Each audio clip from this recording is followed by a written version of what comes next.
রহিম, সম্মানিত উপস্থিতি, আসসালামু আলাইকুম, শুভ সকাল। যুক্তি মুক্তি, যুক্তি প্রগতি। আজ residential model school and college কর্তৃক আয়োজিত বিতর্ক প্রতিযোগিতায় সবাইকে সাদর আমন্ত্রণ জানাচ্ছি। সম্মানিত সুধী, আজকের বিতর্কের মূল বিষয় নির্ধারিত হয়েছে পরীক্ষার নম্বরে কি মেধার একমাত্র মানদণ্ড। বিষয়টি অত্যন্ত যুগোপযোগী এবং চিন্তাকর্ষক। আমরা বিশ্বাস করি আজকের দুই দলের বিতর্কিতদের ক্ষুরধার যুক্তির মাধ্যমে আমাদের চিন্তার নতুন খোরাক জন্মাবে। সম্মানিত সুধী, এ পর্যায়ে আমি আমাদের বিতার্কিক এবং দলের প্রথম বক্তা তার বক্তব্য উপস্থাপন করবে। পক্ষ দলের প্রথম বক্তা সুমাইয়া ফেরদৌসকে তার বক্তব্য উপস্থাপনের জন্য অনুরোধ করছি। তার জন্য একটা জোরে করতালি হবে।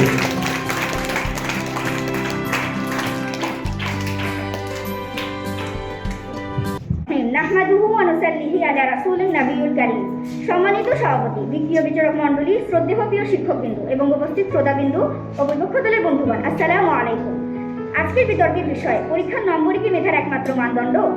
আমি নবম শ্রেণীর সুমাইয়া ফেরদৌস সঙ্গত কারণে আজকের বিষয়ের পক্ষে বক্তব্য উপস্থাপন করছি।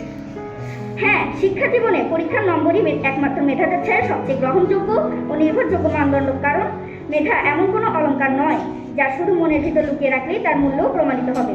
মেধার পরিচয় দিতে হয়, তার প্রমাণ দিতে হয় ও তার প্রকাশ করাতে হয়। আর সেই প্রকাশের সবচেয়ে শৃঙ্খল ও নিরপেক্ষ মাধ্যমই হলো পরীক্ষা। প্রথমেই জেনে নেওয়া যাক পরীক্ষা কি। পরীক্ষা হলো একজন শিক্ষার্থীর নির্দিষ্ট সময়ে অর্জিত জ্ঞান, দক্ষতা ও শেখার ফলাফল মূল্যায়নের একটি গ্রহণযোগ্য পদ্ধতি। এবার জানবো মেধা কি।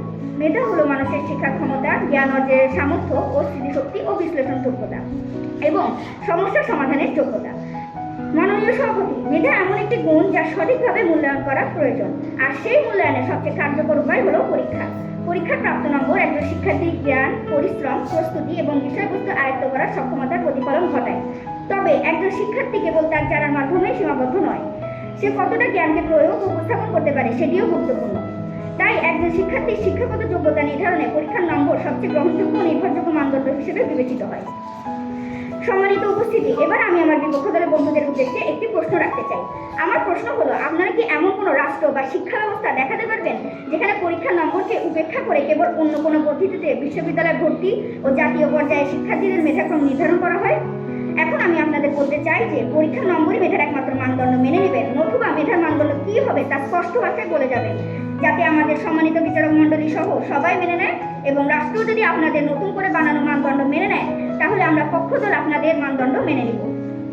এর পাশাপাশি আমি আমার বিপক্ষ দলের বন্ধুদের আরও বলতে চাই, বিতর্কের খাতিরে বিতর্ক করবেন না। করলেও আমি আশা করব আমার প্রিয় বিপক্ষ দল একটি প্রতিষ্ঠিত এবং গ্রহণযোগ্য সত্য মেনে নেবে। কারণ একটি সর্বমহলে গ্রহণযোগ্য এবং এর উপর ভিত্তি করেই আমরা একটি নির্ভরযোগ্য সিদ্ধান্তে পৌঁছাতে পারি।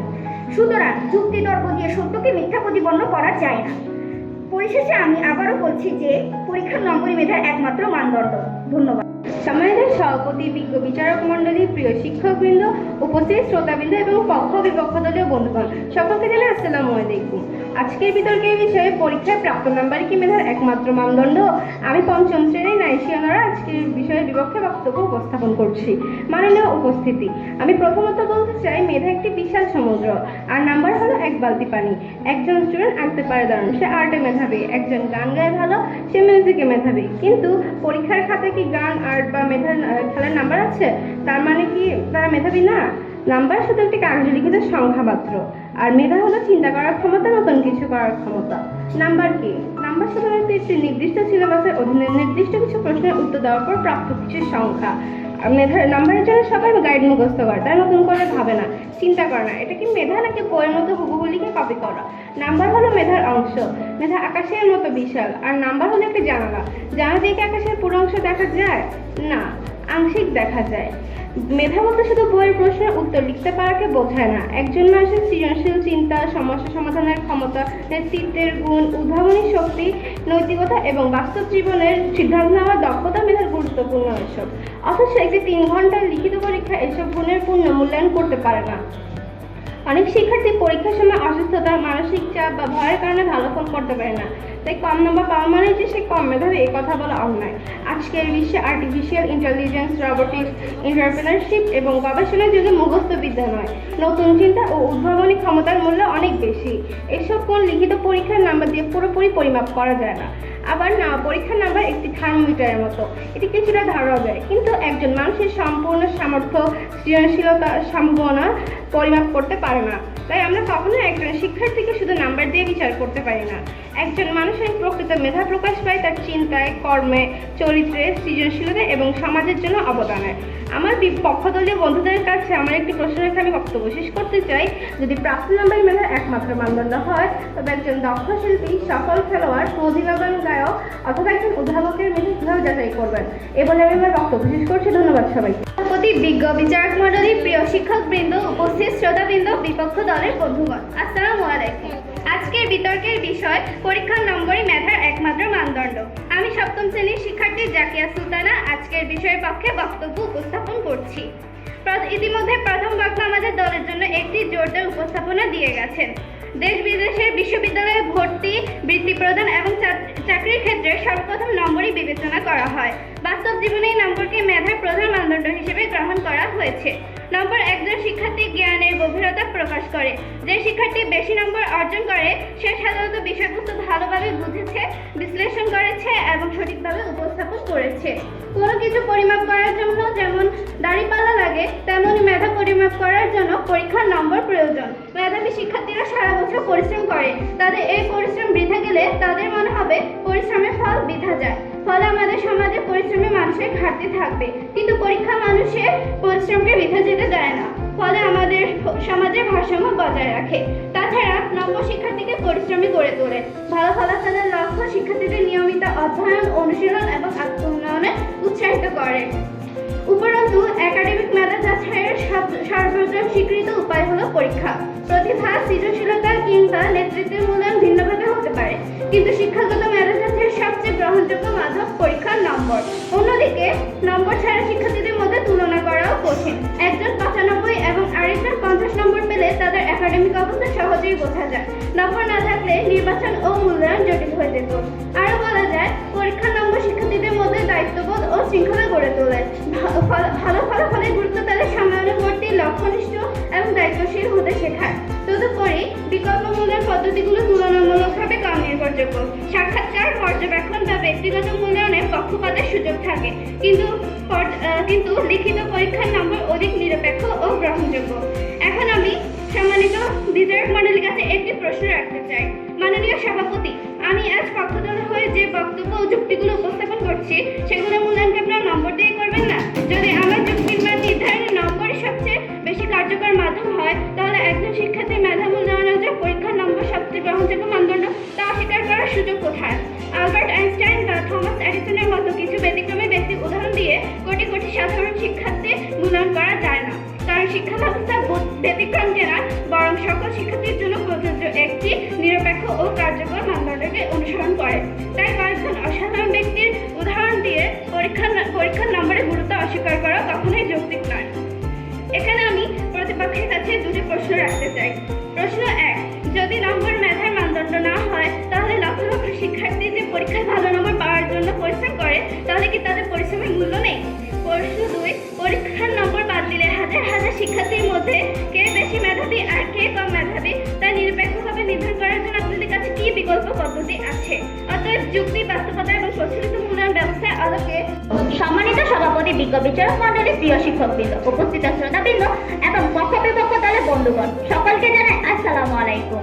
আজকের বিতর্ক বিষয় পরীক্ষার প্রাপ্ত নম্বর মেধা একমাত্র মানদণ্ড। আমি 7ম শ্রেণীর তাসনিম মারিয়া আজকের বিষয়ে বিপক্ষে বক্তব্য উপস্থাপনা করছি। পরীক্ষার নম্বর অবশ্যই গুরুত্বপূর্ণ, কিন্তু এটি একজন শিক্ষার্থী বা একজন মানুষের সম্পূর্ণ মেধা বিচার করার মানদণ্ড নয়। প্রত্যেক মানুষের মেধা আলাদা, প্রত্যেকের নিজস্ব মেধা রয়েছে। কেউ গণিতে ভালো, কেউ বিজ্ঞানে, কেউ আবার ছবি আঁকায়, আবার কেউ বা খেলাধুলায়। একটি লিখিত পরীক্ষাকে এই সকল মূল্যায়ন করা যায়? নিশ্চয়ই যায় না। বিপক্ষ দলীয় বন্ধুদের কাছে আমার প্রথম প্রশ্ন, কত সালে পরীক্ষা পদ্ধতি চালু হয়? আধুনিক শিক্ষা ব্যবস্থা বহুমাত্রিক মূল্যায়নকে গুরুত্ব দেয়। বর্তমান বিশ্বে শুধু লিখিত পরীক্ষা ও নম্বর নয়, বরং প্রজেক্ট, গবেষণা, উপস্থাপনা, ব্যবহারিক কাজ এসবকে গুরুত্ব প্রদান করছে মেধা একটি ছোট অংশ মাত্র। কিছু বাস্তবিক উদাহরণের মাধ্যমে আমি বিষয়টি আরো ভালোভাবে বলতে চাই। এডিসন ছোটবেলায় প্রচলিত বিদ্যালয়ে খুব বেশি সফল ছিলেন না, এমনকি তিনি ভর্তি পরীক্ষায় উপযুক্ত নাম্বার না পাওয়ায় বিদ্যালয়ে ভর্তি হতে পারেননি। কিন্তু তিনি বৈদ্যুতিক বাতিসহ হাজারও বেশি আবিষ্কার যা তার মেধা পরীক্ষার নম্বর দিয়ে বিচার করা যায় না। স্টিভ জবস বিশ্ববিদ্যালয়ে পড়াশোনা শেষ করেননি, কিন্তু তার উদ্ভাবনী ক্ষমতা, চিন্তা, প্রযুক্তি বিশ্বকে বলতে দিয়েছে। তিনি মূলত অ্যাপেলের সাহায্য সহ প্রতিষ্ঠা হিসাবে প্রচলিত। তার সফলতা পরীক্ষার নম্বরের চেয়েও বেশি সৃজনশীলতায় গুরুত্ব প্রদান করছে। আজকে আধুনিক যুগে এসে আমি দেখতে পাচ্ছি বড় বড় প্রতিষ্ঠানগুলো আর জিপিএ দেখে না, বরং তারা নতুন কিছু ধারণা, সৃজনশীল এবং তারা তৈরি করা ক্ষমতাকে প্রাধান্য দিচ্ছে। বর্তমান 2026 সালে এসে আমার প্রতিপক্ষ বন্ধুদের পরীক্ষার নম্বর, প্রাপ্ত নম্বরকে মেধা একমাত্র মাধ্যম বলে চিন্তায় আমার কাছে খুবই বেমান লাগছে। তারা সব জেনে শোনার পক্ষে কথা বলছে। প্রকৃত মেধা নির্ভর করে একজন মানুষের বাস্তবতা, সমস্যার সমাধানের ক্ষমতা, সৃজনশীলতা, আবেগীয় বুদ্ধিমত্তা এবং চিন্তা শক্তির উপরে, যা পরীক্ষার খাতায় পুরোপুরি মাপা যায় না। পরীক্ষার নম্বর বড় জোর একটি স্মৃতিশক্তি বা সদনপত্র হতে পারে, কিন্তু কখনোই অসীম বহুমাত্রিক মানব মেধার একমাত্র মানদণ্ড নয়। আমি আমার সর্বশেষ প্রশ্ন রাখার মাধ্যমে আমার বক্তব্য শেষ করব। আমার সর্বশেষ প্রশ্ন হলো, আমার প্রতিপক্ষ বন্ধুরা কি মেধা ও নম্বরকে একই মনে করছে? আশা করি আমার যুক্তিসহ উত্তর দিবেন। এই বলে আমি সম্মানিত সভাপতি, বিজ্ঞ বিচারক মণ্ডলী, প্রিয় শিক্ষকবৃন্দ, উপস্থিত শ্রোতাবৃন্দ ও বিপক্ষে অবস্থানকারী বন্ধুগণ, সবাইকে জানাই আসসালামু আলাইকুম। আমি পঞ্চম শ্রেণীর সৈয়দা তানজিনা মুবাশিরি রিপা পরীক্ষার নম্বর কি মেধার একমাত্র মানদণ্ড এ বিষয়ের পক্ষে বক্তব্য উপস্থাপন করছি। কথায় আছে, যা পরিমাপ করা যায় না তা তুলনা করা যায় না। আর শিক্ষাক্ষেত্রে পরিমাপের সবচেয়ে নিরপেক্ষ পদ্ধতি হলো পরীক্ষা ও পরীক্ষায় অর্জিত ফসল নম্বর। আজ বিতর্কের মঞ্চে দাঁড়িয়ে বিপক্ষ দলের বন্ধুরা অনেক সুন্দর সুন্দর রূপকথার গল্প শুনিয়েছেন। কেউ বলেছেন, গান গাইতে পারলে সে মেধাবী, ছবি আঁকতে পারলে সে মেধাবী। কিন্তু সম্মানিত উপস্থিতিবৃন্দ, যে ভালো গান গাইতে পারে তাকে আমরা গায়ক বলি, যে ভালো ছবি আঁকতে পারে তাকে আমরা চিত্রশিল্পী বলি, কিন্তু যে ভালো পড়ালেখা করতে পারে তাকেই আমরা মেধাবী বলি। সুতরাং পরীক্ষা মেধা পরিমাপের সবচেয়ে নিরপেক্ষ মূল্যায়ন পদ্ধতি। অনেক মেধাবী শিক্ষার্থী অসুস্থ থাকে, পরীক্ষায় কম নাম্বার পেয়েছে বলে পুরো শিক্ষা ব্যবস্থাকে অকার্যকর বলা যাবে না। কারণ পরীক্ষা কাউকে ভয় পায় না, কারোর জন্য অপেক্ষা করে না, কারণ এটি একটি নিরপেক্ষ মূল্যায়ন পদ্ধতি। কেউ মেধাবী কিনা তা যদি ব্যক্তিগত মতামতের উপর ছেড়ে দেওয়া হয়, তাহলে পক্ষপাতিত্ব সৃষ্টি হবে। কারণ সবাই তো নিজেকে মেধাবী দাবি করে, কিন্তু পরীক্ষা তো তা যাচাই বা নির্ধারণ করে দেয়। সুতরাং নম্বর কারো মতামতের উপর নির্ভর করে না। কথায় আছে, কম পরিশ্রমের ফল তিতা লাগে, অতি পরিশ্রমের ফল মিঠা লাগে। আজ আমাদের বিতর্কের বিষয় ঠিক তেমন। পরীক্ষায় দীর্ঘ পরিশ্রমের ফলাফল খুব বেশি আসে, আর কম পরিশ্রমের ফলাফল খুব কম আসে। একটি ফুটবল ম্যাচের জয় পরাজয় নির্ধারিত হয় সেখানে অর্জিত গোলের মাধ্যমে, তেমনি শিক্ষা জগতে অধ্যয়নের মাধ্যমে জ্ঞান ও যোগ্যতা পরিমাপ করা হয় পরীক্ষায় অর্জিত নম্বরের মাধ্যমে। পরীক্ষার আবিষ্কারকের সম্মান এককভাবে কেউ উপভোগ করতে পারবে না, কিন্তু দুইজন ব্যক্তির ভূমিকা অত্যন্ত বেশি। সে দুইজন হলো গ্যালিলিও গ্যালিলি ও ফ্রান্সিস বেকন। তাদের কারণে লক্ষ লক্ষ শিক্ষার্থীর মেধা একইভাবে পরিমাপ করা যাচ্ছে। আজ যদি বড় কোনো বিদ্যালয়ে ভর্তি, বৃত্তি বা বড় কোনো প্রতিষ্ঠানে চাকরির আবেদনে অংশ নেন, তাহলে প্রথমে দেখা হয় পরীক্ষায় অর্জিত নম্বর, কখনো তো আনুষ্ঠানিকতা, সৃজনশীলতা দেখা হয় না। সুতরাং এক বাক্যে স্পষ্ট ভাষায় বলা যায়, নম্বর মেধার একমাত্র মানদণ্ড। আচ্ছা, আমাদের প্রত্যেকেরই কিন্তু নিজেদের মেধাবী মনে হয়, কিন্তু সবাই তো আর মেধাবী না। কেউ মনোযোগী, আবার কেউ অমনোযোগী। তাই এটিকে পরিমাপ করার জন্য একটি থার্মোমিটার প্রয়োজন, আর সেই থার্মোমিটারটা হলো পরীক্ষা ও তাতে অর্জিত নম্বর। সুতরাং নির্দ্বিধায় বোঝা যায়, পরীক্ষার নম্বরই মেধার একমাত্র মানদণ্ড। সর্বশেষ আমি বিপক্ষ দলের কাছে দুটি প্রশ্নের মাধ্যমে আমি আমার বক্তব্য শেষ করছি। প্রশ্ন নম্বর 1, যদিও সৃজনশীলতা, নেতৃত্ব ও প্রতিভা মেধার অংশ, কিন্তু এগুলো সবার ক্ষেত্রে পক্ষপাতহীনভাবে পরিমাপের প্রক্রিয়া কি? প্রশ্ন নম্বর 2, যদি নম্বর মেধার মানদণ্ড না হয়, তাহলে আন্তর্জাতিকভাবে লক্ষ লক্ষ শিক্ষার্থীর মেধা কেন পরীক্ষার নম্বর দ্বারাই যাচাই করা হয়? সর্বশেষ সবাইকে ধন্যবাদ। বিজ্ঞ বিচারক মণ্ডলী, প্রিয় শিক্ষকবৃন্দ, উপস্থিত শ্রোতাবৃন্দ এবং পক্ষ বিপক্ষ দলের বন্ধুগণ, সকলকে জানাই আসসালামু আলাইকুম। আজকের বিতর্কের বিষয়, পরীক্ষায় প্রাপ্ত নম্বর কি মেধার একমাত্র মানদণ্ড? আমি 10ম শ্রেণীর রাফিয়া তাবাসসুম আজকের বিতর্কের বিষয়ের বিপক্ষে বক্তব্য উপস্থাপন করছি। আজকের বিষয়ের পক্ষে প্রতিপক্ষ বন্ধুরা পরীক্ষার নম্বরকে মেধার একমাত্র মানদণ্ড বানানোর যে আপ্রাণ চেষ্টা করছেন তা দেখে সমাজবিজ্ঞানী গুডহার্টসের একটি বিখ্যাত সূত্রের কথা মনে পড়ে গেল। গুডহার্টস ল বলে, যখন কোনো পরিমাপক নিজেই লক্ষ্য হয়ে দাঁড়ায় তখন তা আর ভালো পরিমাপক থাকে না। প্রতিপক্ষ বন্ধুরা আজ মেধার পরিমাপ করতে গিয়ে শিক্ষার আসল লক্ষ্যকে খুন করে ফেলছেন না তো? তারা মেধা বলতে বুঝিয়েছেন 3 ঘন্টা বদ্ধ করে মুখস্থ তথ্যের উপর ভিত্তি করে উত্তর দেওয়ার ক্ষমতাকে। সম্মানিত সভাপতি, বিপক্ষ দলীয় বন্ধুদের থেকে আমি এই খণ্ডিত ও অবৈজ্ঞানিক ধারণার যুক্তি চাই। পরীক্ষার নাম্বার মেধা মাপে না, মাপে একজন শিক্ষার্থীর পেছনে কত দামি কোচিং, কতজন গৃহশিক্ষক বা কত ভালো গাইড বই কেনার সামর্থ্য আছে তা। এটি মেধার প্রতিযোগিতা নয়, এটি মূলত অর্থনৈতিক ও সামাজিক সুযোগ সুবিধার প্রতিযোগিতা। নম্বর কেবল একটি অনুকূল পরিবেশের ফল, মেধার প্রকৃত প্রতিফলন নয়। মেডিকেল সায়েন্স আজ আমার প্রতিপক্ষ বন্ধুদের দাবিকে পুরোপুরি নাকচ করে দেয়। চিকিৎসা বিজ্ঞান বলে, পরীক্ষার হলে তীব্র মানসিক চাপে মানুষের মস্তিষ্কে কর্টিসল হরমোন নিঃসৃত হয়। এই হরমোন মস্তিষ্কের প্রিফ্রন্টাল কর্টেক্স বা চিন্তা করার ক্ষমতাকে সাময়িকভাবে অচল করে দেয়। প্রতিপক্ষ বন্ধুদের কাছে আমার প্রথম প্রশ্ন, একটি অবৈজ্ঞানিক হরমোনাল ট্রমার উপর ভিত্তি করে আপনারা কিভাবে একজন মানুষের আজীবনের মেধাকে সিল মেরে দিতে পারেন এবং একমাত্র বলে দাবি করতে পারেন? আমাদের যখন এসএসসি বা এইচএসসি রেজাল্ট দেওয়া হয় তখন আমরা দেখতে পাই যে তারা তাদের রেজাল্টে শুধুমাত্র A+ না আসায় হতাশ হয়ে পড়েন। তারা এতটাই হতাশ হয়ে পড়েন যে তারা সুইসাইডের মতো জঘন্যতম কাজকে পথ হিসেবে বেছে নেয়। তাহলে কি আমরা তাদের মেধাবী বানাতে গিয়ে অসুস্থ বানিয়ে ফেলছি? এছাড়াও নম্বরে যে মেধার একমাত্র মানদণ্ড নয় তার একটি উৎকৃষ্ট উদাহরণ হলো সত্যজিৎ রায়।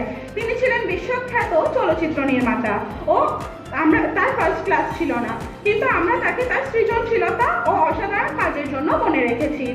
আবার যদি আমাদের জাতীয় কবি নজরুলের কথাই বলি, তিনি আর্থিক অসচ্ছলতার কারণে উচ্চশিক্ষা শেষ করতে পারেনি, কিন্তু তার সৃজনশীল কর্ম দিয়ে তিনি আজ আমাদের জাতীয় কবি। তিনি কি মেধাবী ছিলেন না? ছিলেন। তাদের সকলেরই মেধা ছিল খাতার বাইরে। আবার ফেসবুকের নির্মাতা মার্ক জুকারবার্গ, তিনিও কিন্তু হার্ভার্ড ড্রপ আউট ছিলেন। আলবার্ট আইনস্টাইন বিশ্বাস করতেন, education is not the learning of fact but the training of the mind to think. অর্থাৎ শিক্ষা শুধু মুখস্থ করাই নয়, বরং চিন্তা করার ক্ষমতা গড়ে তোলে। তাই আমরা বলতেই পারি পরীক্ষার নম্বর একজন মানুষের চিন্তা শক্তিকে পুরোপুরি প্রকাশ করতে পারে না। আবার লিওনেল মেসি বা ক্রিস্টিয়ানো রোনালদো এর সাফল্য কোনো পরীক্ষার নম্বরের কারণে নয়, তাদের প্রতিভা, কঠোর পরিশ্রম ও দক্ষতার কারণে। তাই সব মেধা লিখিত পরীক্ষায় প্রকাশ করা যায় না। পরিশেষে আমি এটুকুই বলতে চাই যে পরীক্ষার মেধা কখনোই একমাত্র মানদণ্ড হতে পারে। আমাকে পুনরায় বক্তব্য উপস্থাপনের সুযোগ করে দেওয়ার জন্য অসংখ্য ধন্যবাদ। পরীক্ষা একটি নিরপেক্ষ মূল্যায়ন পদ্ধতি, কারণ পরীক্ষা কারোর জন্য অপেক্ষা করে না, কারোর জন্য থেমে থাকে না, কাউকে ভয় পায় না, কাউকে ধনী গরিবের ভিত্তিতে যাচাই করে না, যাচাই করে মেধার ভিত্তিতে, যাচাই করে পরিশ্রমের ভিত্তিতে, যাচাই করে ধৈর্যের ভিত্তিতে। আমরা যদি বড় কোনো প্রতিষ্ঠানে ভর্তি, বৃত্তি বা বড় কোনো প্রতিষ্ঠানে চাকরি করতে গেলে প্রথমে দেখা হয় পরীক্ষায় অর্জিত নম্বর।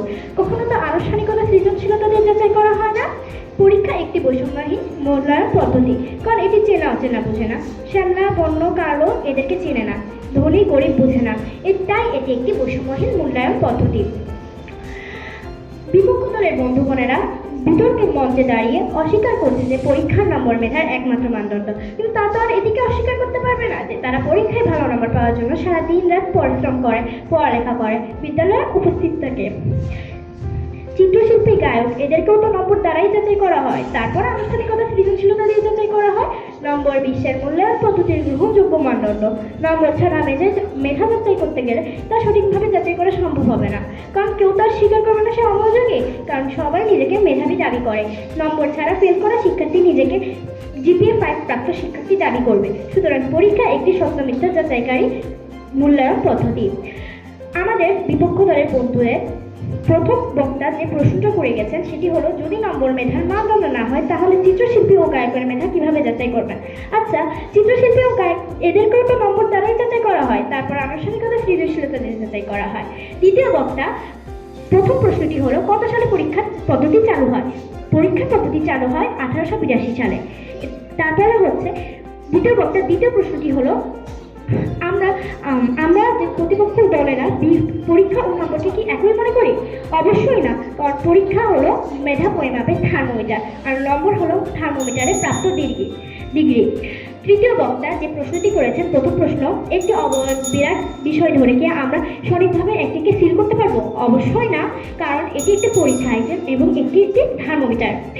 তৃতীয় বক্তা যে প্রশ্নটা করেছে সেটা হচ্ছে পরীক্ষার নম্বর কি পরীক্ষা কি আমাদের অসুস্থ করে দেয়? অবশ্যই না, এটা তাদের ব্যক্তিগত বিষয়। সুতরাং কয়েকজন শিক্ষার্থীর বিশেষ পরিস্থিতি কেন্দ্র করে পুরো শিক্ষা ব্যবস্থাকে অকার্যকর বলা আমাদের পক্ষে কোনোভাবেই যৌক্তিক নয়।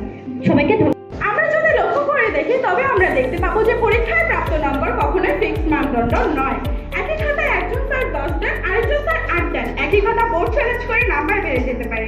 নাম্বার বাড়ার সাথে সাথে কি আমাদের মেধাও বেড়ে যায়? নিশ্চয়ই যায় না।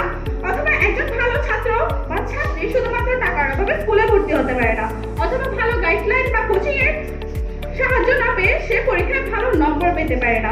সম্মানিত সভাপতি, আমরা কখনোই বলিনি যে পরীক্ষার নম্বরের কোনো মূল্য নেই। আমরা বলেছি পরীক্ষার নম্বর মেধার একমাত্র মানদণ্ড নয়। নম্বর অবশ্যই একটি গুরুত্বপূর্ণ মানদণ্ড, কিন্তু সেটি কখনোই একমাত্র নয়। বরং একজন শিক্ষার্থী মেধা মূল্যায়ন করতে শুধু লিখিত পরীক্ষায় নয়, মৌখিক পরীক্ষা, ব্যবহারিক পরীক্ষা, প্রকল্প ভিত্তিক কাজ, গবেষণা, উপস্থাপনা, সহশিক্ষা কার্যক্রম, সৃজনশীলতা, সমস্যা সমাধানের ক্ষমতা এবং আচরণ সবকিছু বিবেচনা করতে হবে। আজ বিশ্বের অনেক বিশ্ববিদ্যালয় ও চাকরিদাতা প্রতিষ্ঠান শুধু জিপিএ দেখে সিদ্ধান্ত নেয় না, তারা ইন্টারভিউ, ব্যবহারিক পরীক্ষা বা নেতৃত্বের গুণকেও মূল্যায়ন করে। আপনাদের জানার জন্য বলছি, চাকরির ক্ষেত্রে শুধু নম্বরই নয়, ভাইবা, ব্যবহারিক পরীক্ষার দক্ষতা, মূল্যায়ন এবং অভিজ্ঞতা যাচাই করা হয়। আমরা নম্বরের বিরোধিতা করছি না, আমরা একমাত্র শব্দটির বিরোধিতা করছি। নম্বর অবশ্যই মেধার একটি আয়না হতে পারে, কিন্তু পুরো আয়নাঘর কখনোই নয়। এখন আমি আমার বিপক্ষ দলীয় বন্ধুদের কিছু প্রশ্নের উত্তর দিতে চাই। তারা আমাদের প্রশ্ন করেছে, আমি কি এমন কোনো দেশ দেখাতে পারবো যেখানে কোনো ধরনের পরীক্ষা ছাড়াই শিক্ষা ব্যবস্থা সফলভাবে চলছে? অনেক দেশ যেমন ফিনল্যান্ড প্রাথমিক পর্যায়ে উচ্চচাপের পরীক্ষার পরিবর্তে ধারাবাহিক মূল্যায়নের উপর বেশি গুরুত্ব দিচ্ছে, তবে সম্পূর্ণ পরীক্ষাবিহীন শিক্ষা ব্যবস্থা খুবই বিরল। আমাদের তৃতীয় বক্তা আমাদের একটি প্রশ্নের উত্তর দিয়েছিলেন যে পরীক্ষা কত সালে আবিষ্কৃত হয়। তিনি উত্তরটি যেটি দিয়েছেন সেটি অবশ্যই ভুল উত্তর। এটি হবে 1806 খ্রিস্টাব্দে। তাদের তৃতীয় প্রশ্ন, মেধা যাচাইয়ের জন্য পরীক্ষার চেয়ে বেশি নির্ভরযোগ্য পদ্ধতির প্রমাণ কি? একটি মাত্র পরীক্ষা একজন শিক্ষার্থীর সব ধরনের যোগ্যতা প্রকাশ করে না। ধারাবাহিক মূল্যায়ন, প্রকল্প, ব্যবহারিক কাজ এবং বাস্তব সমস্যা সমাধানের দক্ষতা একত্রে বিচার করলে মেধার আরো একটি সঠিক ও পূর্ণাঙ্গ মূল্যায়ন করা যেতে পারে। আমি তাদের আরেকটি প্রশ্নের উত্তরে বলতে চাই। তারা প্রশ্নটি করেছিলেন, পরীক্ষার বিকল্প হিসেবে আমি যে পদ্ধতি বলছি তা কি পক্ষপাত মুক্ত? কোনো পদ্ধতি শতভাগ পক্ষপাত মুক্ত নয়, তাই একাধিক মূল্যায়ন পদ্ধতি একসঙ্গে ব্যবহার করলে পক্ষপাত কমে এবং ফল আরো ন্যায্য হয়। লিখিত পরীক্ষার পাশাপাশি প্রকল্প, মৌখিক, উপস্থাপনা, ব্যবহারিক কাজ, সৃজনশীলতা, সমস্যা সমাধানের দক্ষতা এবং ধারাবাহিক মূল্যায়নের মাধ্যমে আরো পূর্ণাঙ্গভাবে মেধা মূল্যায়ন করা যায়। পরিশেষে আমি এটাই বলতে চাই, আমার বিপক্ষ দলীয় বন্ধুরা অবশ্যই যা বলেছেন তা সত্য, কিন্তু এটি কখনোই একমাত্র মানদণ্ড